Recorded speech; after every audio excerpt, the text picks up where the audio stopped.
서울에 어디, 서울 인천에서 제가 이렇게 오고 있는데요. 아, 내가 심지어 딱 한 달 전에 나하고 지금의 나를 비교하면 이건 뭐 천지개벽을 한 거죠. 저의 입장에서는. 그 선생님은 깨달음으로 가는 가장 빠른 길을, 그리고 깨닫고 나서의 그 다음에 일어날 생활에서의 쓸 행동들이나 이런 것까지 명확하게 밝혀주셔서 그 의심의 여지가 없이 그대로 따라만 하면 되는 거예요. 오늘 여기까지 오면서 4시간의 운전을 하고 오면서 하나도 안 힘든 거예요. 와, 내가 스승님을 직접 뵙고 이런 말씀을 드려 가다니. 이 자체가 내가 지금 열반에 든 느낌이구나 하는 그 엄청난 행복감이에요. 그리고 점점 더 신기한 일들 중에 하나는 제가 나도 모르게 경전을 어떻게 알았는지는 모르지만 이 경전 하나를 들으면 거기에 소개시켜준 다음 경전을 듣게 되고 계속 경전을 찾아보게 되더라고요. 근데 그건 누가 시킨 것도 아닌데. 그리고 지금은 사명대사를 먼저 공부를 했고요. 그 다음에 경어 스님이라는 분의 공부를 했고, 그 다음에 다른 사람은 아무도 생각이 안 나고 이 스님만큼은 꼭 공부를 해야 되겠다는 게 원효대사예요. 그 원효대사의 사상을 계속 공부를 하려고 했는데 원효 사상의 가장 큰 핵심이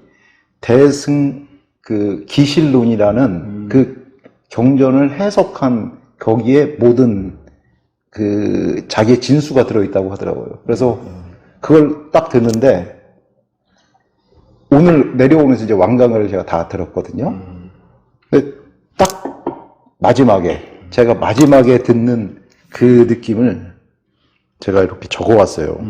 그러니까 지금 대승기신론을 들은 지가 지금 일주일 정도 됐거든요. 서울 법회 듣고 나서 그 원효대사에 대해서 공부를 하다가 지금 대승기신론에 대해서 계속 공부를 하다 보니까 어제 대승기신론에서 이제 마지막 단계가 해탈이라고 하더라고요. 근데 해암쌤은 여기서 제가 이렇게 딱 마지막 단계 해탈에서 해암쌤은 곧바로 마지막 단계를 깨닫게 해주셨다.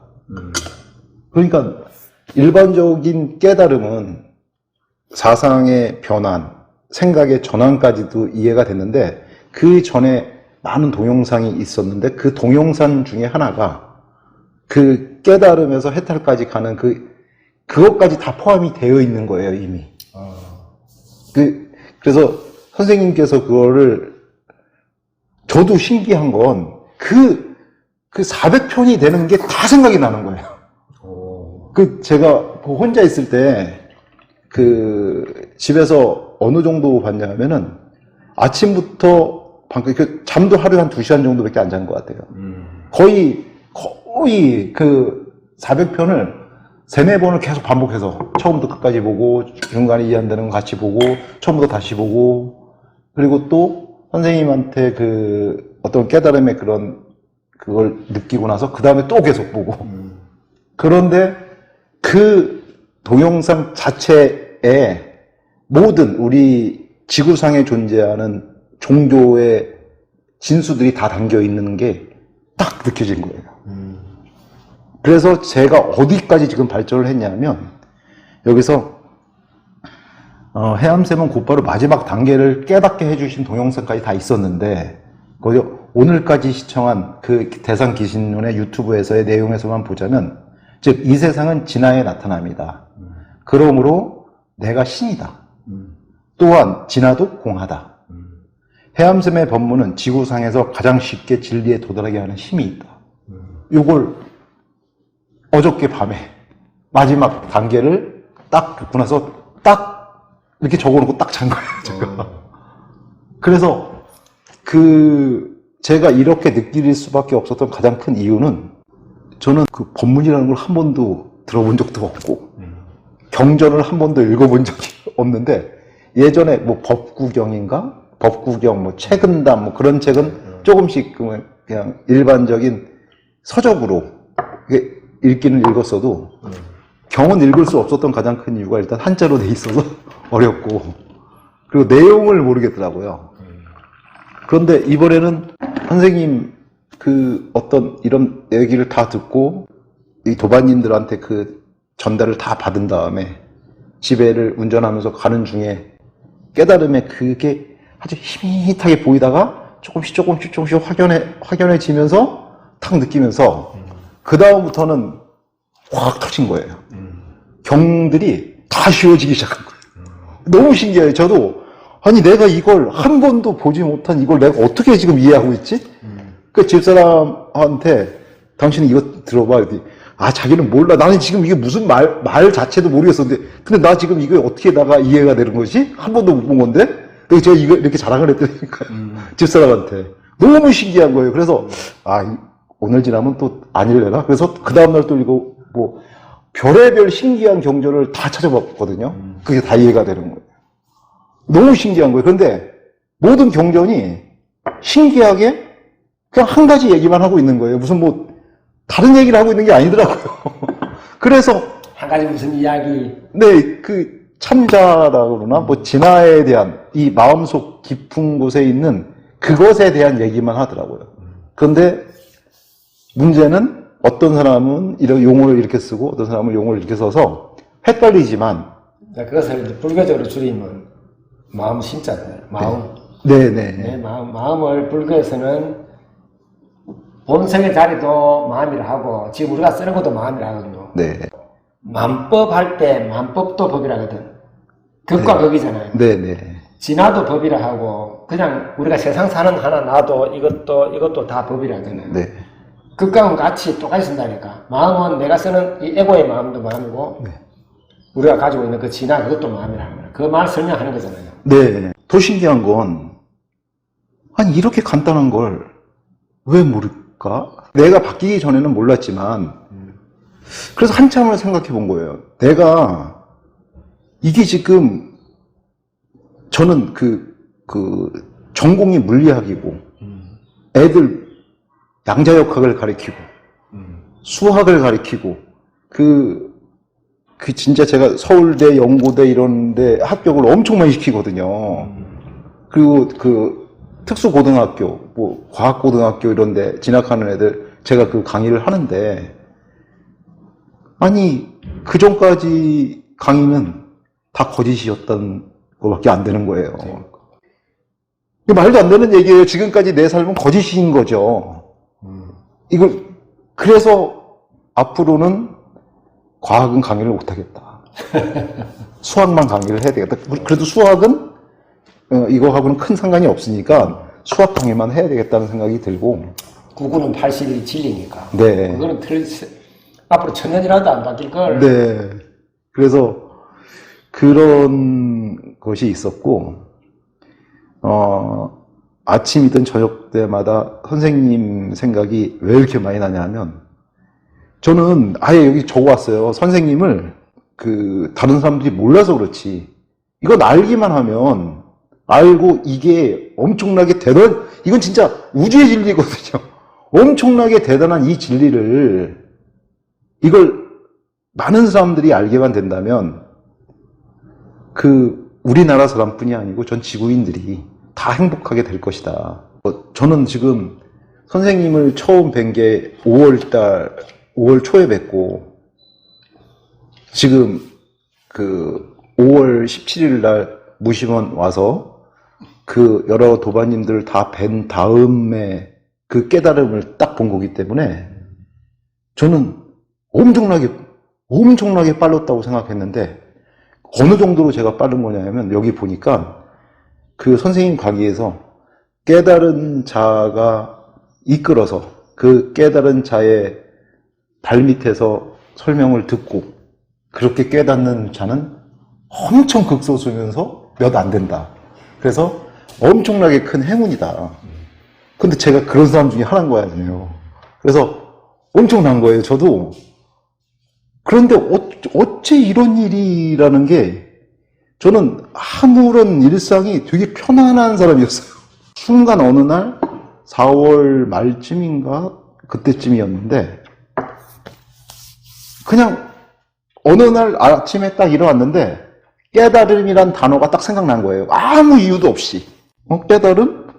그렇지, 깨달음 좋지. 그게 부처님이라 깨닫는 거지. 나 같은 사람은 말도 안 되는 소리인데, 깨달음이란 거에 대해서 좀 알아봐야 되겠다 해서 깨달음의 체험대 선생님 영상이 나온 거예요. 그냥 딱 첫 번에.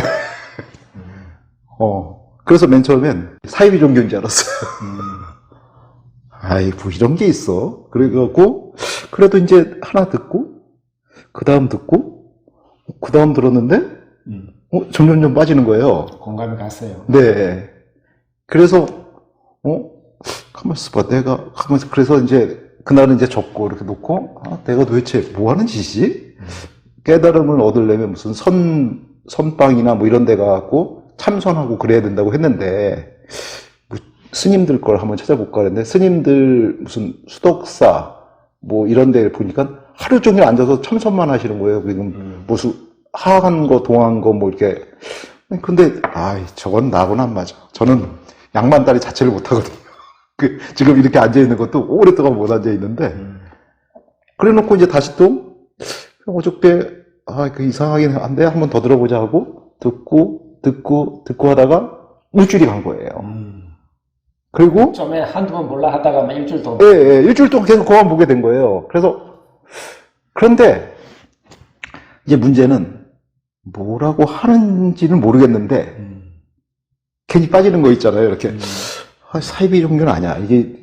이거 일반인이 찍은 건데, 깨달음이 저기 싶다고?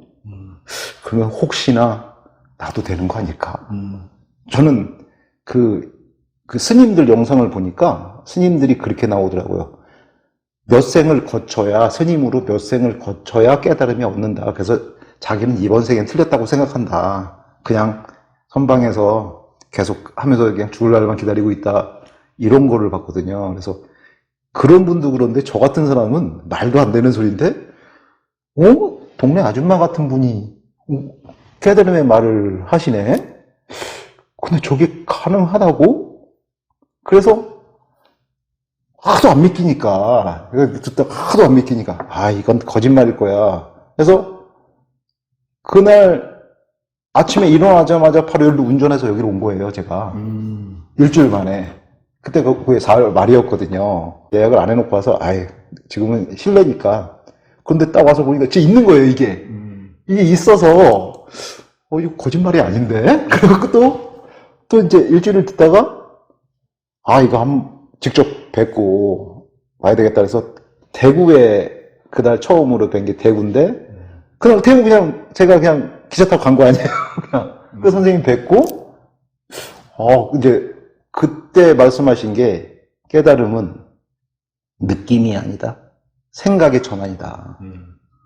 이제 그거에 대해서 확실하게 알게 된 거예요. 생각의 전환이 깨달음이라는 걸 알고 이제 생각을 전환하기 시작한 거예요.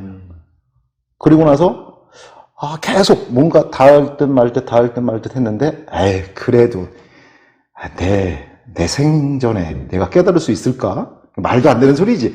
그 스님들 몇십 년 동안 참선한 스님들도 계시는데, 나는 말도 안 되는 얘기지 하고 이제 또 포기하고 있다가, 그러면 무심원에 가서 그냥 여러 도반님들이 다 오시고, 저의 입장에선 신들의 모임인 거예요.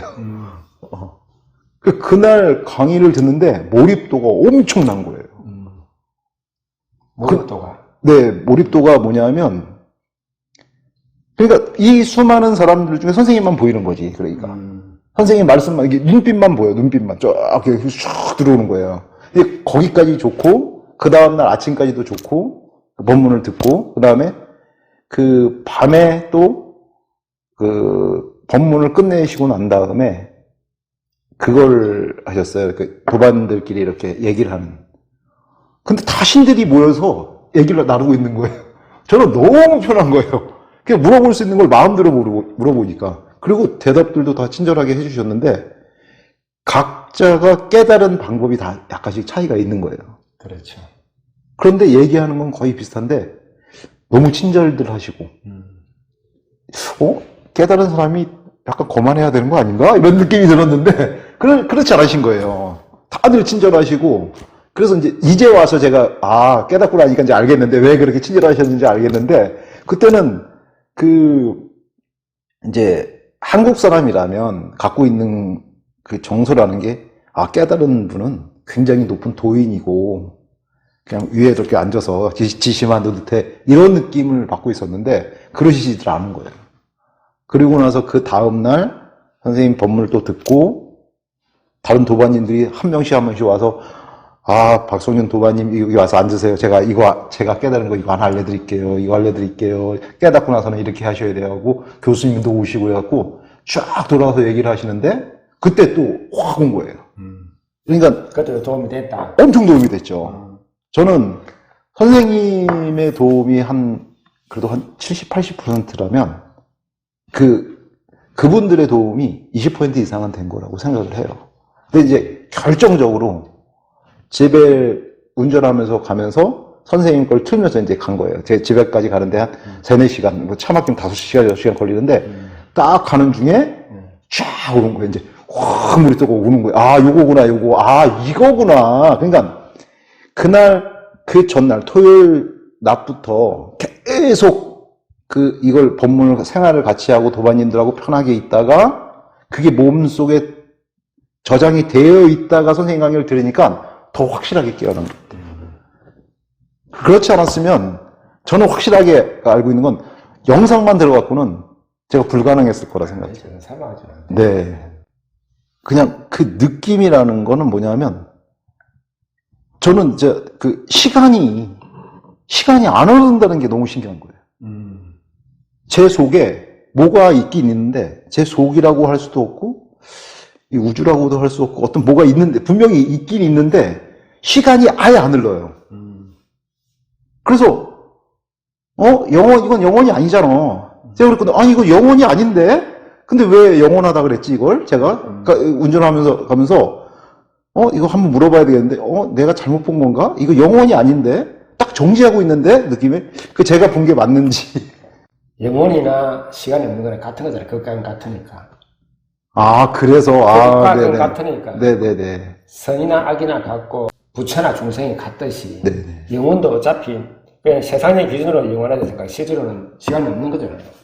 아, 그러니까, 네네네. 그때 느낌은 정지했다는 느낌밖에 없었어요. 크다, 작다는 구분을 못 하겠어요. 일단, 제일 신기한 건 그거였어요. 시간이 안 흐른다는 게 너무 신기한 거예요. 그냥, 어떻게 딱 정지지? 지금 나는 지금 운전을 하면서 밖에 시간은 흐르고 있는데 여기는 정지를 하고 있는 거예요. 그러니까 너무 헷갈리기 시작하는 거예요, 이제. 이제 그때까지는 이 생각의 전환, 이 진리, 이게 얼마나 대단한 건지는 저는 잘 몰랐었어요. 그때까지는 몰랐었는데 한 12시간을 내리잤어요. 그리고 이제 아침에 딱 일어났는데 일어나자마자 느낀 게 내가 진짜 엄청난 걸 알아낸 거네. 우와, 나 같은 사람이 내가 지금 물리학을 양자역학을 강의한 사람이 이 공학도야 내가 지금 전 세계에서 못 만들 물건이 없다는 이 지금 지구상에 여기서 살고 있는데 이게 실체가 아니라고? 우와, 이건 상상도 못한 일이죠. 그러니까, 일반인이 뭐 애들한테 이렇게 강의를 한다면, 애들 조금만 그렇다 할 수 있지만, 저는 지금 50이 넘을 때까지도 저 혼자 그걸 엄청나게 많은 독학을 했고, 많은 교수님들한테 그걸 엄청 질문을 했고, 세상은 이렇다, 물질 관계에서 뭐 이렇다, 이랬는데 이게 다 허무하게 없는 거라니. 진짜는 따로 있다니. 제가 물리학 애들 수능 준비 강의를 할 때 1번 문제가 빅뱅 이론. 그 강의를 할 때 빅뱅 이전에 대해서 항상 궁금해 했었어요. 그런데 선생님이 영상에 듣다가 깜짝 놀란 거예요. 빅뱅 이전이 뭔지 아냐고.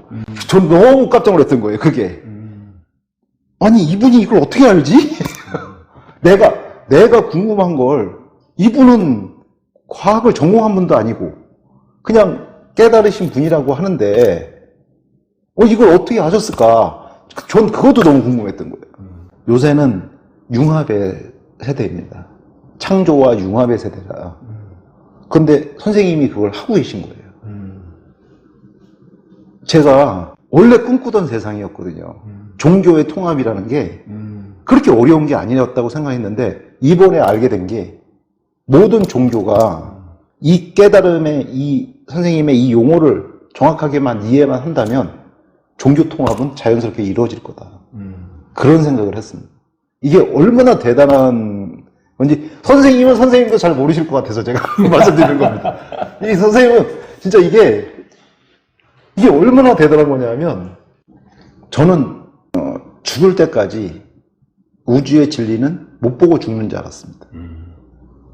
제 꿈은 양성자를 깨서서 핵융합을 해갖고 거기서 나온 퀘이사와 알파 입자, 무슨 입자, 별의별 입자까지는 다 나왔는데 또 요새 실험을 하면 또 있답니다. 그러면 저 죽을 때까지는 실험하다 끝날 거라고 생각했습니다. 전 세계 과학자들이. 결국은 우주의 진리는 내 생에서는 못 보는 줄 알았습니다. 그런데 우주의 진리가 여기에 있었다는 거는 엄청납니다. 대박. 오.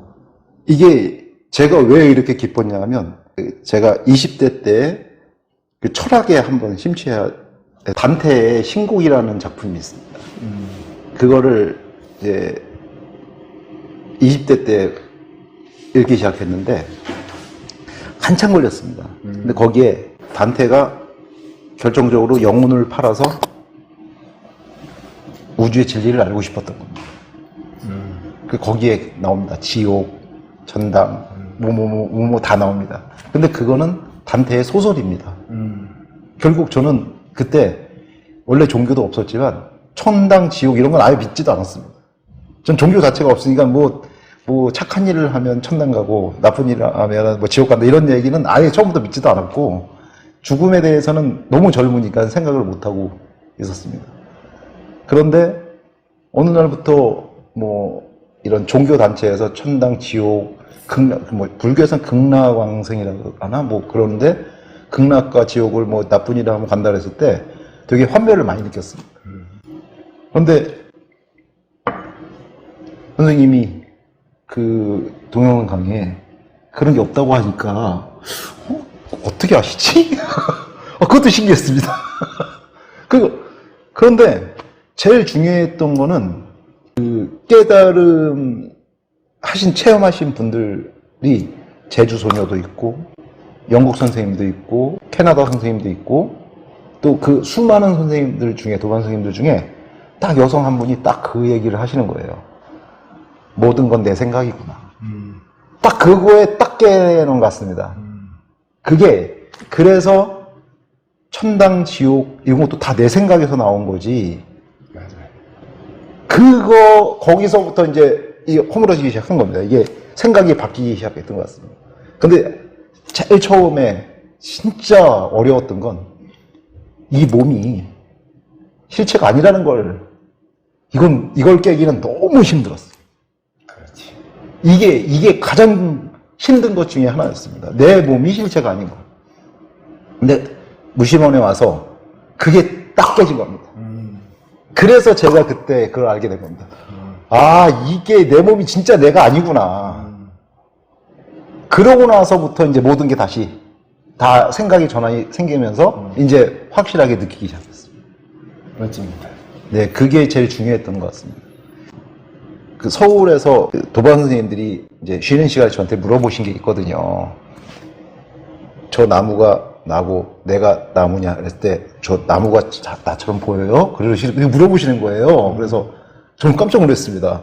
그걸 왜 저렇게 생각하시지? 했는데 이거를 모르시는 분들은 깨달으신 분들이 내가 나무고 나무가 나네요 이렇게 얘기할 때 저 나무가 나처럼 보인다고 착각을 하시는 것 같아요. 그게 아니고 나무는 나무처럼 보이는데 제가 나무는 나무처럼 보이는데 저 나무가 나라는 게 확실하게 느껴진다. 맞아요. 보이는 건 나무로 보입니다. 그랬더니 그러냐고 하시는 거예요. 그래서 그분들이 다 이렇게 생각을 하시는 거예요. 내가 나무고 나무가 나네 할 때 저 나무가 나처럼 내가 가서 나무처럼 서 있는 것처럼 보인다고 이렇게 착각을 하신 것 같아요. 그러니까 깨달음이 어려워서 그런 거 아니고 제가 하는 말을 생산적인 기준으로 중간에서 왜곡해서 이해를 해버리는 거라. 네네.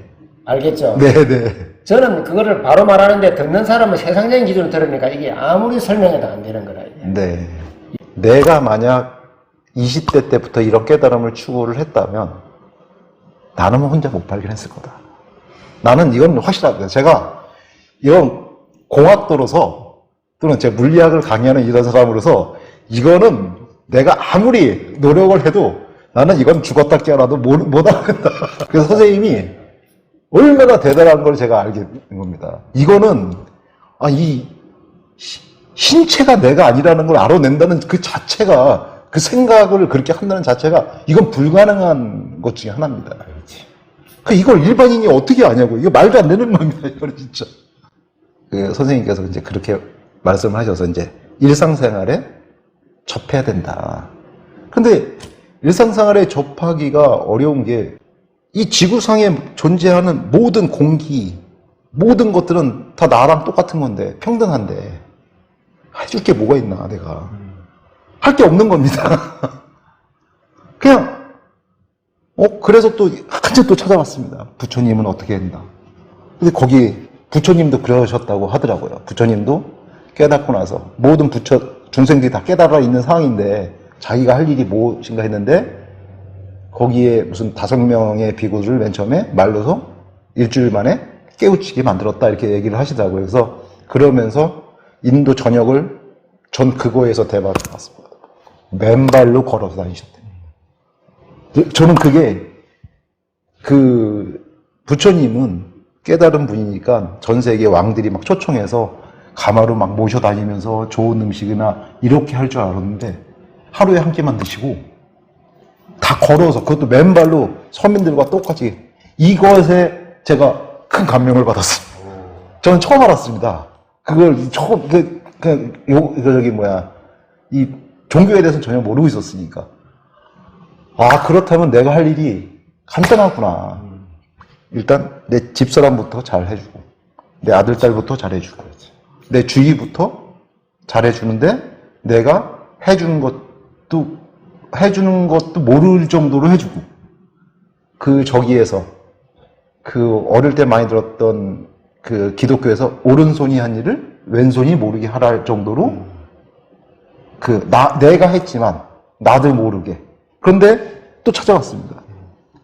근데 부처님이 이미 말씀을 하셨더라고요. 행함에 행함이 없고, 생각함에 생각이 없이 하라. 너무 신기한 거예요. 그래서 제가 읽을 때마다 너무 신기합니다, 진짜. 제일 신기한 건 부처님 말씀이 제일 마음에 와닿더라고요. 다른 선사님들 얘기하는 것보다도 제일 와닿고, 두 번째로 신기했던 건, 그리고 나서 일주일 동안 육조대사, 육조해능 선사에 대해서 계속 강의를 듣고 있는데 다 이해가 되는데, 어느 날 선생님께 찾아간 날, 제가 아침에 딱 일어나자마자 선생님의 법문이 육조 해능선사하고 똑같네. 선생님의 법문이 가장 짧으면서 가장 이해하기 쉽고, 그리고 사람들의 마음속에 금세 와닿을 수 있고, 깨닫고 나서도 큰 흔들림이 없을 거라고 생각했습니다. 세종대왕은 한글을 창제할 때 기본 원리는 딱 그거였습니다. 일반 백성들은 배울 시간이 없다. 반나절만 공부해도 글을 알 수 있는 그런 글을 만드는 게 목적이셨습니다. 그래서 천지인을, 한글 창제의 원리는 이미 훈민정음에 다 나와 있지만, 지금 깨달음에 관해서는 거의 세종대왕급이라고 저는 생각을 합니다. 말씀하신 거는 육조 해능대사하고 거의 똑같은 말씀을 하시지만, 이 말씀에 따른 이 짧고 명료한, 그리고 깨달음 이후에도 할 수 있는 이 생각의 방법들은, 그래서 제가 선생님을 국보로 모셔야 된다.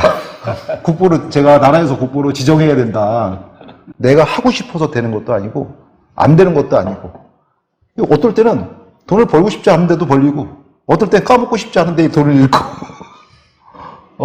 이게 마음대로 되는 게 아니더라고요.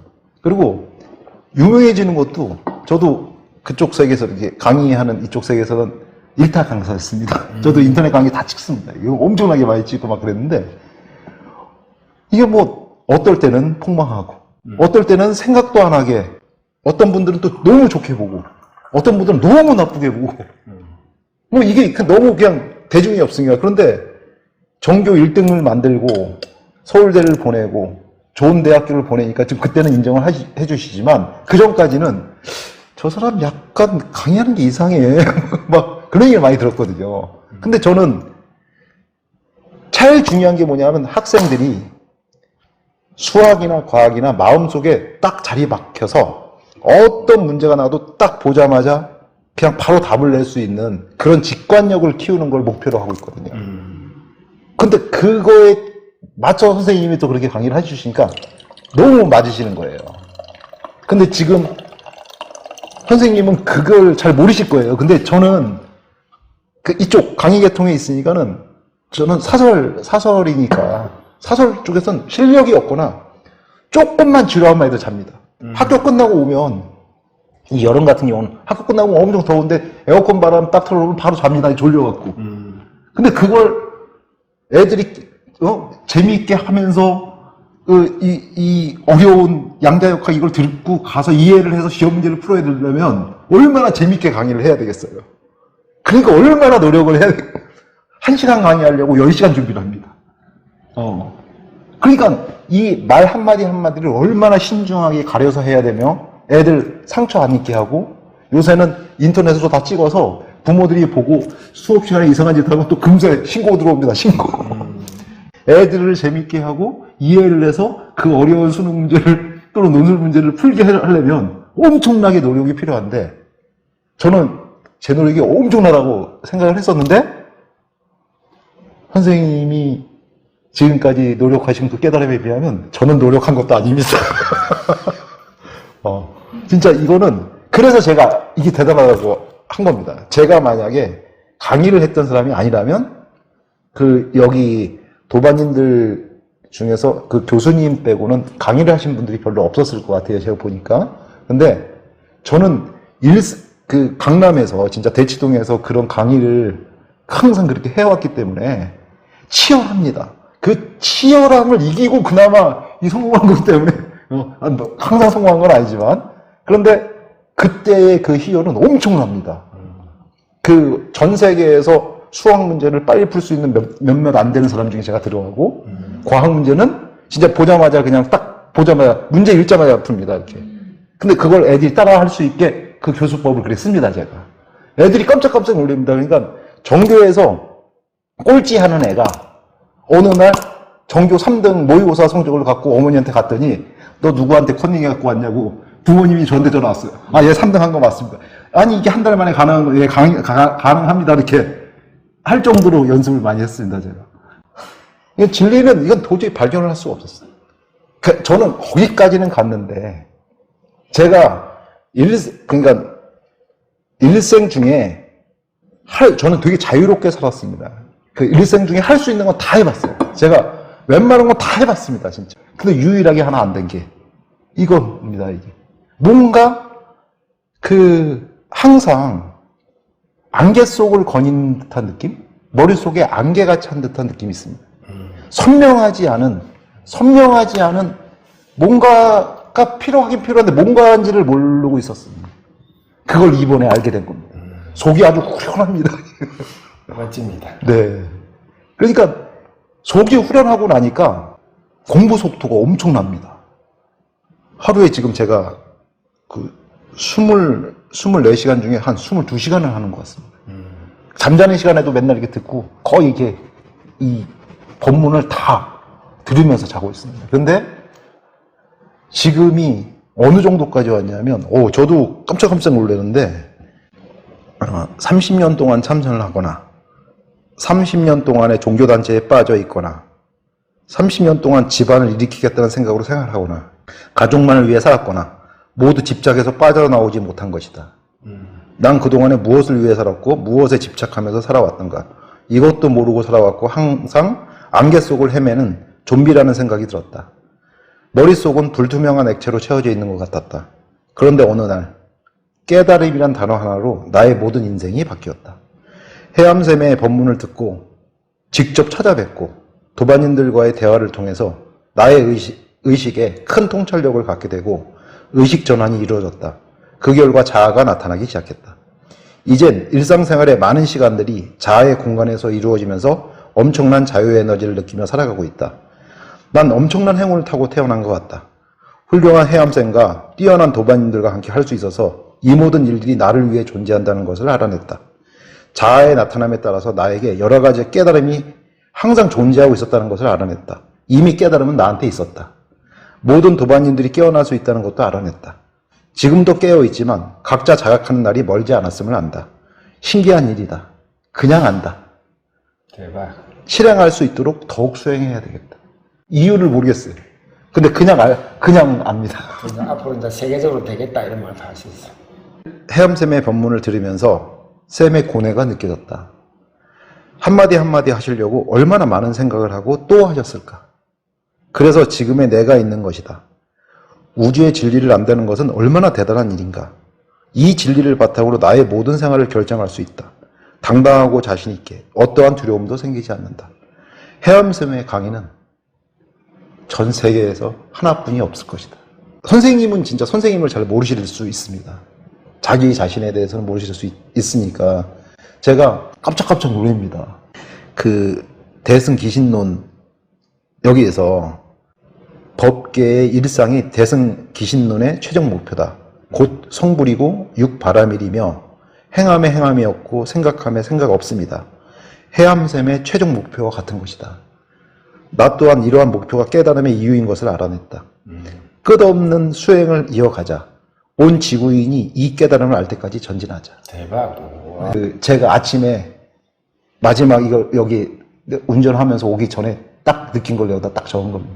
그래서 우와, 내가 지금 여기까지 생각을 하고 있다니. 어릴 때부터 그런 꿈을 갖고 있었습니다. 우리나라 사람은 굶는 사람이 하나도 없어야 된다.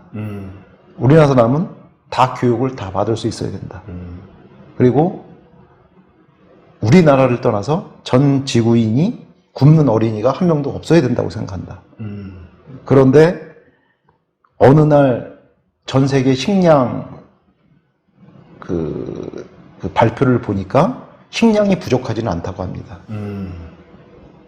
전 세계의 사람들이 순환을 못하는 겁니다. 순환. 네, 필요한 때 필요하면 가다 쓸 수 있는 그 충분한 양의 식량이 있는데도 불구하고 각자 집단의 이익 때문에 이익이 안 맞아서 굶어 죽는 사람이 아프리카에서는 아직도 많다고 들었습니다. 그런데 그걸 해결할 방법이 없었습니다. 가장 시급한 건 사람들의 마음을 바꾸는 건데 그 사람들의 마음을 바꿀 방법을 발견을 못했었습니다. 그런데 이제야 이걸 알아냈습니다. 이 선생님의 법문이면 바꿀 수 있을 거라고 생각합니다. 요새 최근에 깨달음이 계속 일면서 느끼는 게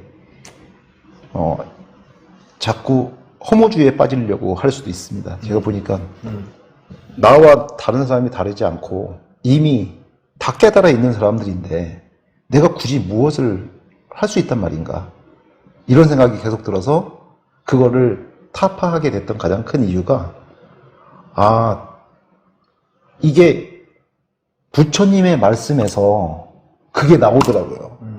깨달은 사람은 그 깨달음을 다른 사람하고 나눠야 된다.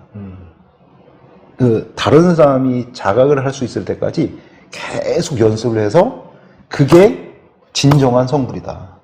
그냥 자기 혼자만 깨닫는 건 의미가 없다라고 그렇게 말씀을 하셨습니다. 멋집니다. 그래서 그 다음에 허무주의가 싹 없었습니다. 그리고 나서부터는 한 가지는 확실하게 알아낸 건 제가 어떤 행동을 하더라도 내 육신에 이득이 없게 하고 내 정신에 이득이 없게 해야 됩니다. 멋집니다. 왜냐하면 내 정신과 명예나 육신이 편하거나 이런 거에 자꾸 신경을 쓰면 진정한 이 깨달음의 전파는 안 된다는 게 그냥 저도 알게 됐습니다. 그냥 그게 의미가 없다는 걸. 내 육신을 편하게 하기 위해서 전달을 한다는 건 아무 깨달음의 전달이 안 될 뿐더러 깨달음의 전달 자체가 안 되는 걸로 알고 있습니다. 그러니까 목표가 확실해졌습니다. 그렇지. 멋지네요. 이왕 전달할 거는 지금 저는 될 수 있으면은 우리나라 영상이 워낙 발전해서 영상 언어가 들어가지 않고 영상으로 이 선생님의 이 깨달음을 전달할 수 있는 방법을 찾아보고 싶습니다. 저는 인천에 사는데 인천에 인스파이어 호텔이라고 있습니다. 리조트라고 있는데 그 리조트 건물 내에 깨달음의 공간이 있습니다. 깨닫고 나서 보니까 제가 그게 진짜 깨달은 사람이 설계한 게 맞구나 이해가 됐습니다. 인스파이어 그 리조트를 만드는데 6조가 들었습니다. 근데 우리는 단 2, 3만 원만 갖고 가서 즐길 수 있습니다. 구조물을 딱 보는 순간 이 건물은 확실하게 깨달은 사람이 설계한 게 맞구나. 딱 보시면 깨달은 사람들 금세 느낍니다. 이거 깨달은 사람이 설계한 게 맞다고. 근데 그 6조짜리 건물을 제가 깨닫는 데 사용한 거 아닙니까? 그러니까 제가 엄청난 행운이라고 느낀 겁니다. 제가 인천 사는 것도 엄청나게 행운이라고 생각합니다. 그 인스파이어 리조트가 생긴 지가 얼마 안 됐습니다. 실제로. 그런데 그 전에는 몰랐는데 제가 그 깨달은 그 선생님을 만나는 그 순간 그게 다 무료로 개방이 되면서 제가 거기 가서 그걸 어떻게 동시에 한 달 사이에 이런 일이 파파팍 하고 이렇게 생긴 겁니다. 아니 그러면 선생님 말씀대로 그게 맞습니다. 전 우주는 나를 위해 존재한다. 나를 위해 세팅돼 있다. 맞춰져가 있다. 네. 그래서 결정적으로 그 부처님의 말씀의 마지막 말씀이 가슴속에 확 와서 박힌 게 하나가 참 자아는 자비이다. 그렇지. 이거를 확실하게 알았습니다. 내가 지금 하루하루가 다르게 엄청나게 저는 요새 식사도 하루에 한 끼만 합니다. 혹시나 부처님이 하루에 한 끼 먹는다 그래서 하루에 한 끼만 한번 먹어볼까 했는데 진짜 몸도 건강해지고 근데 중간에 배고픈 거는 뭐 어쩔 수 없지만 좀 참아보지만 며칠까지 이어갈지는 모르겠습니다. 하지만 몸에 안 맞으면 또 바꾸면 되니까. 네네. 그리고 이제 그런 거에 연연하지 않게 됐습니다. 그러니까 내 행동이 어떻거나 이런 거에 연연하지 않고 엄청나게 자유를 느낍니다. 근데 이제 그게 처음에 어떻게 하면 선생님의 말씀을 좀 전 세계적으로 알릴 수 있는 방법이 없을까 해서 전 좀 허무맹랑한 행동을 제가 자주 합니다.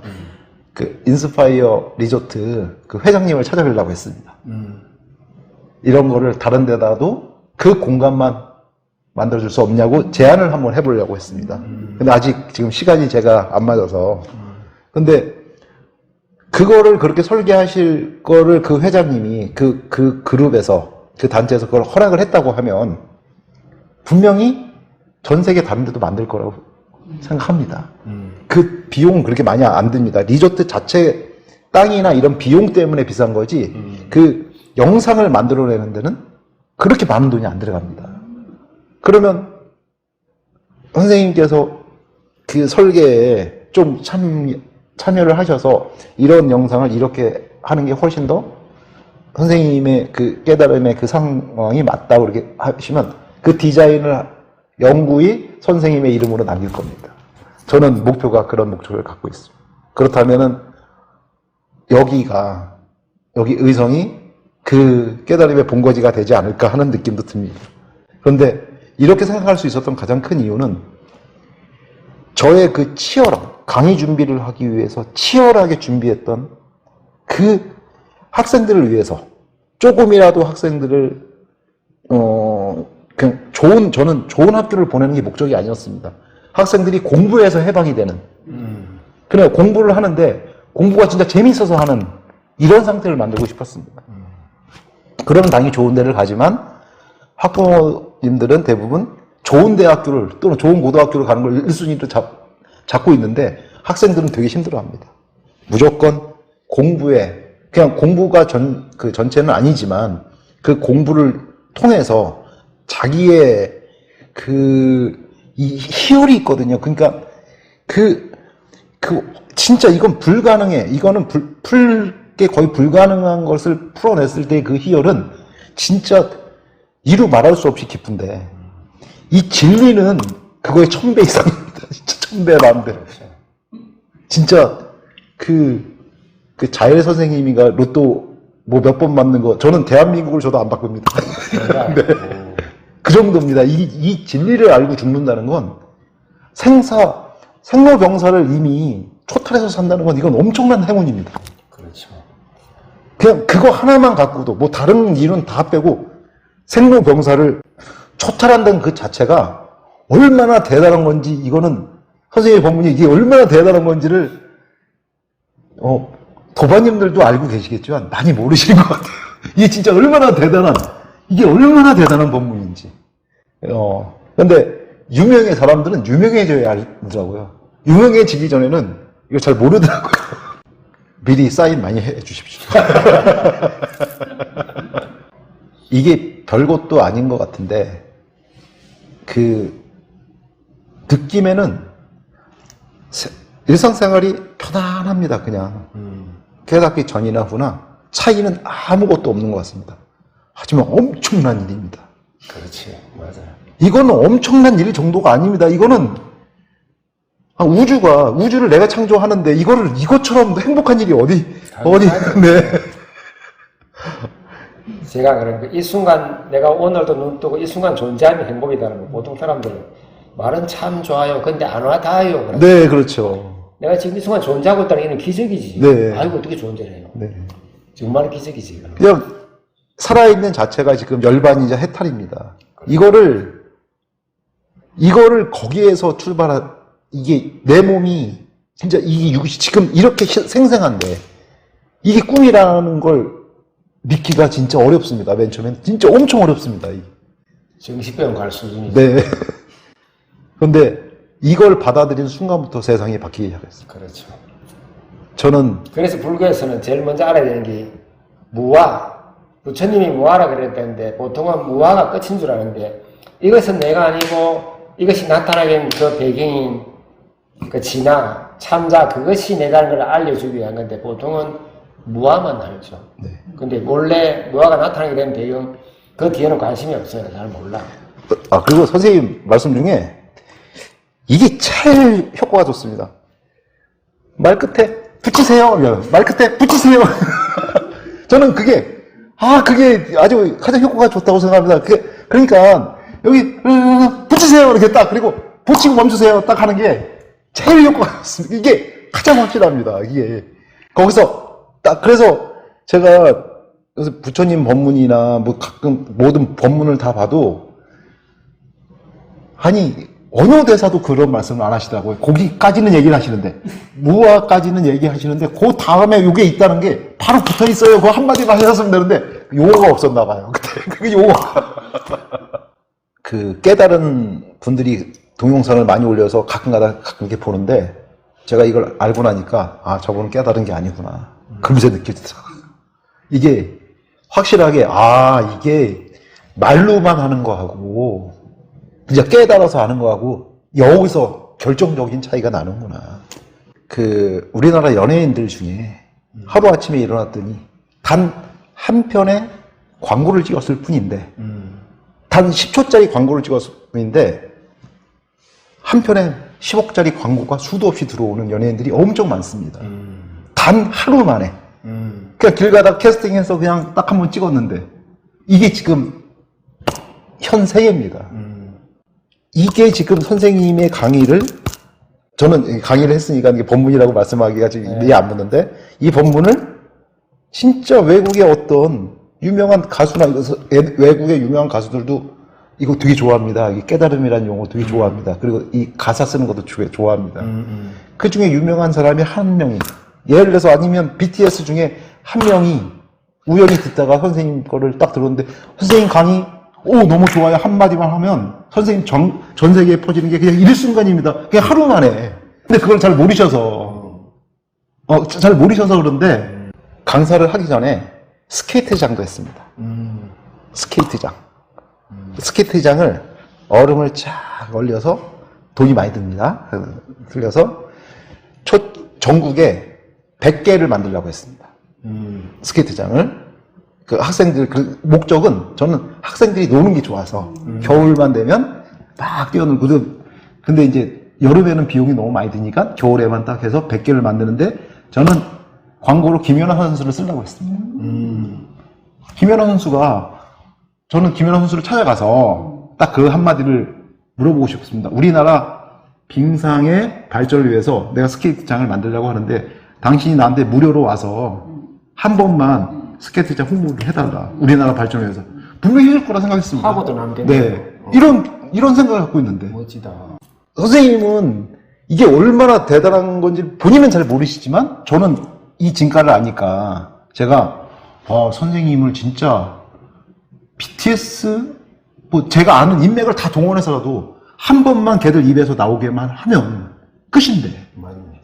네, 끝입니다. 그냥 한마디만 딱 나오게 하면 제일 중요한 건 뭐가 중요한 거냐? 젊은 애들이 온다는 게 제일 중요한 거예요. 20대의 MZ, 지금 세대들이 한 명이라도 여기를 드나들기 시작한다면 이거는 어르신들은 당연히 올 수밖에 없습니다. 진짜 깨달음이 있는지 알고 오는 겁니다. 그런데 그런 날이 제가 선생님 하루아침에 바뀔 수 있다고 하는 게 바로 이런 이유입니다. 순식간입니다. 생각보다 명석합니다, 제가 생각보다 저 두뇌가 엄청 좋습니다. 그리고 노력도 많이 하지만 인류의 발전을 위해서 여러 가지 생각들을 많이 했지만 지금은 1순위가 이 깨달음의 전파라는 걸 알게 됐고 이 깨달음이 왜 대단한 거냐. 지금 전 세계 사람들이 다 깨달음에 대한 용어는 다 알고 있습니다. 지금 다 알고 있는데 선생님은 아주 구체적으로 정확하게 딱 붙어있다. 진화는 딱 붙어있다를 이걸 강조를 계속 하시니까 이 구체적인 그러니까 선생님께서 말씀하신 태평양 한가운데서 돛담배를 떼고 가는 것보다 방향이 정확하다고 하면 이건 정확하다고 저는 말할 수 있습니다. 근데 이게 이 문화가 전 세계적으로는 최고일 거라 생각합니다. 문화는 최고 높은 데서 낮은 데로 흐를지언정 낮은 데서 높은 데로 가지 않습니다. 그러니까 선생님의 이 법문은 최고의 높은 가치를 갖고 있습니다. 그러니까 전 세계적으로 순식간에 퍼질 거라고 생각합니다. 근데 만약에 이 법문이 수준이 뭐 미국의 그 바이런 케이티나 이런 사람보다 떨어진다면 저는 그렇게는 생각을 못했을 겁니다. 근데 제가 지금까지 이 비교를 해봤을 때는 확실하게 문화적으로도 확실하게 우위에 있습니다. 저는 그래서 확신을 하는 겁니다. 어느 날 진짜 아무도 아닙니다. 진짜 그냥 우리나라에서 유명한 가수 한 명이라도 선생님한테 선생님 법문을 듣고 제가 깨달음의 이 가사를 썼어요. 한마디만 해도 그 음원이 한 번 딱 뜨기만 해도 선생님의 여기는 문전성시를 이룰 겁니다. 저는 그런 세상이 분명히 선생님 당대에는 안 오실 거라 생각하지 아닙니다. 저는 제 우주에서는 분명히 선생님 내 우주 안에서는 이 당대에 모든 걸 다 만들고 싶습니다. 근데 너무 생각이 제가 너무 거창해서 사람들이 가끔가다 저한테 내 친구들도 약간 너 이상해. 이 깨달음 전에도 그런 얘기를 했었는데 아니 지금까지 다 이루어졌습니다. 제가 지금까지 얘기한 건 다 이루어졌습니다. 그런데 시간이 좀 걸려서 있을 뿐이지 근데 대부분 다 황당해 하더라고요. 예를 들어서 경인 운하가 있거든요. 아라뱃길이라는 운하가 있습니다. 저희 중학교 그 앞길로 운하가 나는데 저는 어릴 때 국가에서 여기 운하를 발표할 것 같아. 그래서 여기 운하가 생겨. 운하. 그것도 작은 강도 아니고 운하가 생겨. 애들한테 막 얘기를 하고 다녔습니다. 야, 우리 학교 앞으로 운하가 생겨.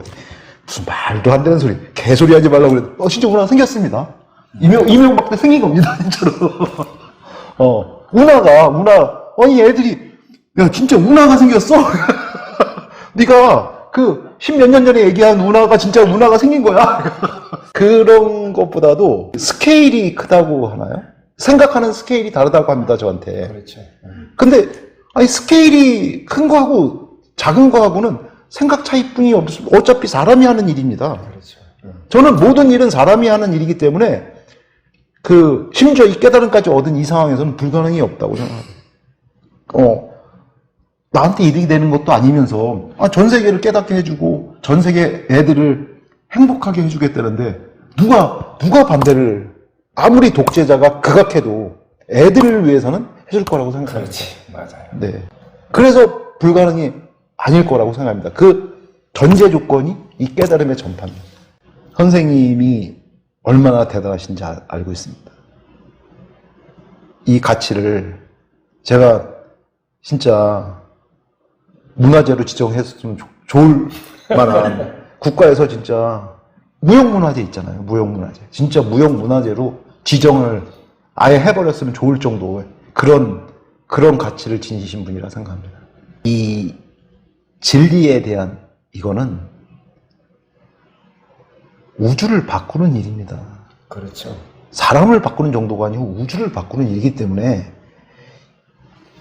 우리 깨달으신 도반님들도 좀 더 응원을 많이 해주시고, 이게 진짜 깨달음에서만 멈추지 마시고, 진짜 저는 그게 바람입니다.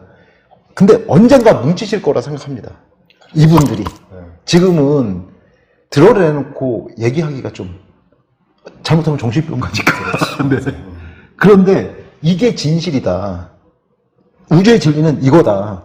이렇게 알아내기 근데 분명히 바뀔 겁니다. 요새 엄청나게 지금 세계적인 정서가 바뀌고 있습니다. 지금 뭔가 선진국들도 지금 잘 살아봤는데 잘 살았잖아요. 우리나라 그냥 전 세계적으로 전 세계를 쥐락펴락했는데도 불구하고 국민들이 행복해하지 않으니까. 그렇죠. 그래서 지금 전 세계적으로 영적인 깨달음에 대해서 엄청나게 갈구를 하고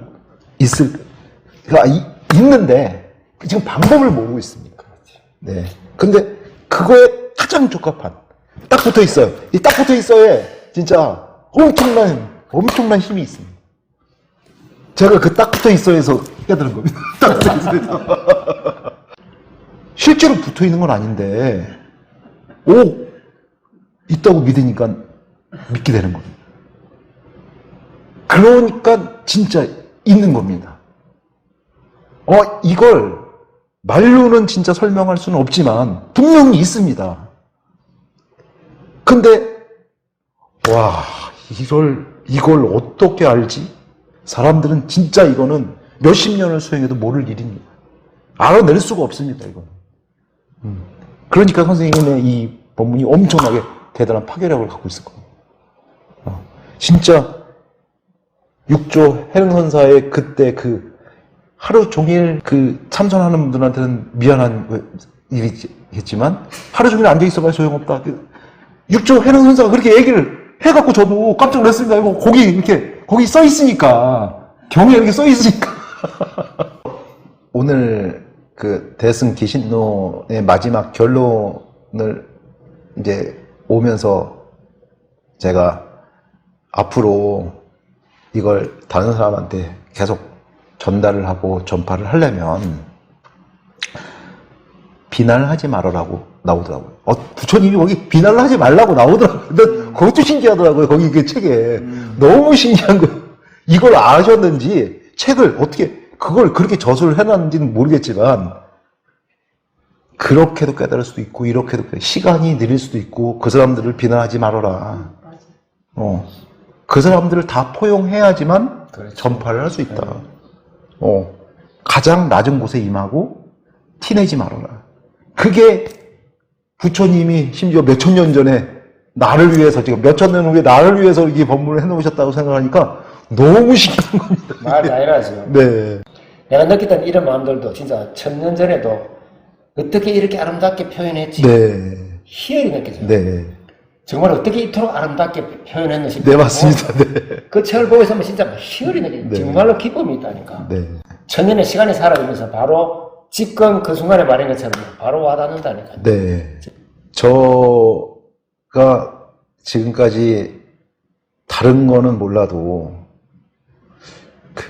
인생의 목표는 딱 하나밖에 없었거든요. 그냥 가족하고 행복하게 편하게 그냥 노후를 지내는 거였다고 생각을 했는데 그게 가장 큰 그 지구상에 태어난 이유라고 생각을 했었습니다.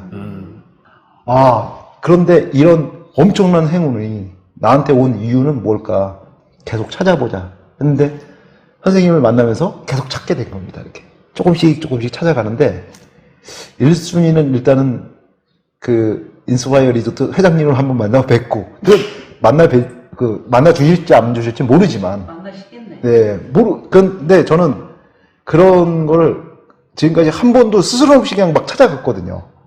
근데 찾아갔을 때 거부를 하시는 분들이 별로 없으세요. 선한 뜻으로 다가서는 거니까. 그렇지. 들으면 스케일이 크기 때문에 그저 뭐 내 자식, 내 마누라, 내 가족 뭐 이거 아니고 스케일이 크기 때문에 사람의 마음을 움직이는 그런 능력이 있어요. 스케일이 가끔가다 너무 커서 문제는 일반인 그러니까 집사람이 들어도 가끔가다 저한테 그게 되겠냐고 할 때가 많습니다. 우리 애들도 돼요. 스케일이 돼요. 커서 네. 제가 이게 생각을 조금만 바꾸면 그러니까 이게 마음속에 어렵다라고 그러니까 뭐 1억 2억 벌던 사람이 1000억 벌게 해준다면 말도 안 된다는 소리이지만 1000억 2000억 버는 사람이 한 3000억 벌게 해준다는 건 어려운 게 아니거든요. 그 사람들 입장에서는. 근데 액수라는 건 저한테는 큰 의미가 없었습니다. 돈의 액수는 그냥 생각을 어떻게 하느냐에 따라서 다를 거라고 생각을 했습니다. 그래서 그래서 그런지 몰라도 선생님의 말씀이 또 이렇게 딱 와서 딱 꽂혔는지도 모르고 저도 그거는 잘 모르겠어요. 근데 그건 진짜 바꾸기 어려웠습니다. 제 몸이 아니라는 건 진짜 이건 못 바꿉니다. 이건 못 바꿉니다. 네. 그리고 딱 붙어 있다는 생각은 아예 하지도 못합니다. 내 스스로는 영상 400편짜리 이거 돈으로 치면 진짜 어마어마한 엄청난 겁니다. 네. 또 한 거라고 제가 이 다른 사람들보다 이렇게 사람을 이렇게 사고를 바꿔서 깨닫게 하는 능력이 굉장히 뛰어나다는 걸 제가 이제 경험으로 알거든요. 그래서 정말 세계적인 생각을 했었어요. 네. 그리고 또한 선사들 책에 있는 육조 해능이나 다른 사람들 선사들이 있는 건데 나도 시간이 지나면 그와 똑같이 뒤에 있다 이런 마음을 분명히 가졌어요. 네. 우리는 보통 우리나라에 보통 불교 강의에도 뭐 무슨 경 강의 뭐 짜고짜고 그거를 나도 뭐 잘한다 이러는데 자기만의 화두 만들 수 있는 뭐 없습니다. 우리나라에 네. 그 누구도. 저는 얼마든지 만들거든요. 네. 없거든요. 그러니까 저 스스로는 우리나라 불교에 앞으로 내 강의를 반드시 교과서를 쓴다는 게 그냥 지난 말에 일반인이 깨달으면 사람들을 바꿀 수 있는 이 환경이 안 주어져 있어요. 네. 근데 스님들은 언제라도 주위에 사람이 있으니까 하나가 딱 한 사람이 바뀌면 엄청나게 많이 바뀌시죠. 영향이 크더라. 네. 그래서 어느 순간에 그런 분들을 내가 바꿔야 되겠다. 그래야지 영향이 크니까. 네. 네. 이미 세팅이 돼 있잖아요. 네. 저분들이 말하면 들을 거야 이러는데 다 이렇게 미진한 상태로 하고 있기 때문에 제가 앞으로 그 역할을 해야 되겠다. 근데 또한 분명히 할 수 있다는 말, 영상에서 한 2분 그랬거든요. 네. 확신을 했다니까. 네. 선생님께서 말씀하시기 전에 알고 있지 않습니까, 지금? 저 같은 사람은 선생님이 전 세계적인 분이라는 걸 제가 알고 있지 않습니까? 선생님은 저한테 그런 말씀을 한 번도 해주신 적이 없지만, 제가 부처님 그 깨달음 이후 이런 육조해능이나 이런 분들의 이 법문을 들으면서, 다 보면서, 선생님이야말로 진짜 전 세계적인 그런 능력자다. 진짜 전 세계에 한두 명 있을까 말까 능력자라고 제가 지금 그렇게 판단을 하지 않습니다. 대부분의 사람들은 책을 써서 새로운 콘텐츠를 만들기를 좋아합니다. 방송이 나쁠 수도 있지만 엄청나게 좋은 것일 수도 있습니다. 지금까지는 방송들이 방송국의 이익을 위해서, 돈을 벌기 위해서 그런 영상을 막 편집을 해서 악마의 편집 이런 걸 했지만, 혹시나 이제 컨텐츠 내보낼 게 없어서 선생님 동영상을 내보낼 수도 있습니다. 모르는 일입니다. 6월 18일 신이다. 욕망이 없는 신, 의지가 없는 신이다. 신에 대한 허망한 이미지가 잘못된 것이다. 신은 그냥 신일 뿐이다. 본성은 그냥 존재할 뿐이다. 아무런 작용을 하지 않는다. 이것을 이제 알다니, 아니다. 엄청 빨리 알아챈 것이다. 무엇을 하려고 애쓰지 않게 되었다. 마음에 떠오르는 이미지만 알아채고 버리면 된다. 가슴속에 잠시 머물 수는 있어도 그것을 알아채고 버린다는 생각도 없으면 된다. 연습하자. 본성이 나타났다. 나에겐 해암생과 본성, 위대한 스승이 있다. 기적이다. 기적이다. 기적이다. 무엇을 더 바랄 것인가? 저 멀리 바람을 가르며 날고 있는 기러기가 나다. 난 지금 저 갈매기가 되어 있다. 기적이다. 내 평생을 이루고자 했던 갈매기의 꿈을 이루었다.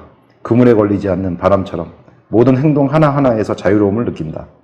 점점 자유로움을 느끼는 이 상태가 얼마나 기적적인지 느껴질 때마다 온몸에 전율이 생긴다. 이것이 깨달음이구나. 드디어 깨달음의 평화와 고요함과 자유로움이 현상계의 어떤 쾌락보다도 좋음을 알았다. 기적이다. 기적이다. 어제까지도 느끼지 못했던 이 느낌, 평생 처음 느껴보는 이 느낌, 온몸의 감각들이 다 열려있는 것 같다. 우주의 노래소리가 들려온다. 똑같은 아침이었는데 어제와 완전 다르다. 해암샘의 은혜가 하늘에 닿았다. 이 은혜를 어떻게 보답할지 모를 뿐이다. 이 바닷가 작은 카페에서 모닝커피를 즐기는 이 여여함, 드디어 진정 깨달음이 시작되는구나를 직감적으로 알게 되었다. 난 깨달음의 깊이가 날이 갈수록 깊어짐을 느낀다. 이것은 그동안 살아왔던 습관이 지금의 이 행복감을 방해하고 있었던 것 같다. 기적이다. 나에게 이런 일이, 우주의 진리를 알게 되어 이 행복을 누린 날이 오다니 기적이다. 내가 기러기가 되어 천국을 떠다니다니 아침 안개가 나의 깨달음의 깊이를 더했구나. 현상계의 모든 것이 깨달음을 위한 방편이었구나. 난 이런 걸 어찌 순식간에 생각해낸단 말인가. 기적이다. 지금 이 순간 육신과 본성이 하나임을 확실한다. 이것이야말로 해탈이자 열반이구나. 세상의 어떤 쾌락보다도 행복하구나. 지속되는 즐거움 1시간을 지속시킨다. 부작용도 없이. 술과 여색은 부작용이 크다. 알지 모를 후회, 신체의 고통, 죄책감. 하지만 찰나의 쾌락이 얼마나 강력한지 알고 있다. 이제 그 쾌락은 이 행복감에 비하면 아무것도 아님을 알겠다. 내가 이제야 깨닫게 되었는지 알겠다. 세상의 고통과 쾌락을 다 맛보지 않고는 깨달음의 행복감이 얼마나 소중한지 모르기 때문이다. 이 우주와 내가 합일된 이 느낌, 내가 신이다. 창조주인 것이다. 혼자이지만 혼자가 아니고, 떨어져 있지만 떨어지지 않았고, 비어있지만 비어있지 않고, 말과 글로는 표현할 수 없는 이 행복. 난 이런 느낌을 예전에도 알고 있었다. 하지만 그때는 이 행복을 지속시킬 수 없었다. 지금은 지속시킬 수 있다. 깨달음, 곧 진리를 알고 나서 느끼는 이 지복감은 영원할 것이다. 아니다. 영원이란 단어가 아니다. 그냥 존재이다. 시간이 존재하지 않는 찰나 같은 현상계를 즐겁게 살아간다. 기적이다. 지금 이 공간 여기가 천국이구나. 아니, 현상계가 천국이구나. 나의 우주가 천국이구나. 그물에 걸리지 않는 바람처럼 살아가자. 앞으로도 험악한 생각들이 나타날 것을 알고 있다. 하지만 이제 두렵지 않다. 방법을 알기 때문이다. 어떤 상황이 닥쳐도 두렵지 않다. 방법을 알기 때문에 그물에 걸리지 않는 바람처럼 기적이다. 도인에 대한 나의 험악한 생각 때문에 오늘의 이 느낌을 모르고 있었다. 도인은 바람과 물을 다룰 수 있고 사람의 마음을 읽고 로또 번호를 알며 미래를 예측할 수 있다는 험악한 생각. 이런 것이 이 느낌을 방해하고 있었다. 결국 온 우주가 나라는 사실, 이 진리, 이것을 냄새나는 육신으로 체득하고 정신으로 자각해야만 깨달음에 도달한다. 사람으로 태어남을 기적으로 여겨 자신의 몸을 아끼고 본성을 보호해야 한다. 사람으로 태어나 신이 되다니 기적이다. 난 육체와 정신이 고통스러워야 깨달음을 지속시킨다고 착각했다. 아니었다. 이때 부처님의 고행이 떠올랐다. 몸을 너무 괴롭혀서 고행을 한다는 것은 중도에 벗어난 것이다. 기타줄이 너무 팽팽하거나 너무 느슨하거나 올바른 소리를 낼 수 없다는 사람의 말을 듣고 부처님이 수행 방법을 수정했다는 것이 무엇인지 오늘에서야 이해됐다. 오늘 아침은 잠을 푹 자고 난 후 바닷가 카페에서 시원한 바람을 맞으며 아침 안개가 피어오르고 갈매기가 유유자적하게 노니는 곳에서 마음공부를 할 때 이 기적같은 행복감이 찾아왔다. 진리가 가슴속에 꽂히는 느낌이었다. 완벽한 조화였다.